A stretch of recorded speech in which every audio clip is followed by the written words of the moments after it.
एक छोटी सी चिड़िया रोज पेड़ से फल तोड़कर जंगल के जानवरों में बांट देती।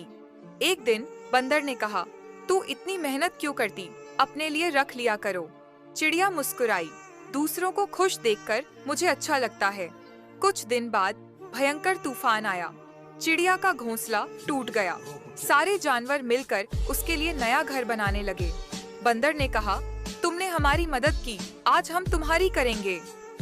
चिड़िया की आंखों में खुशी के आंसू आ गए, लेकिन फिर भी चिड़िया रो रही थी, क्योंकि किसी ने लाइक और सब्सक्राइब नहीं किया।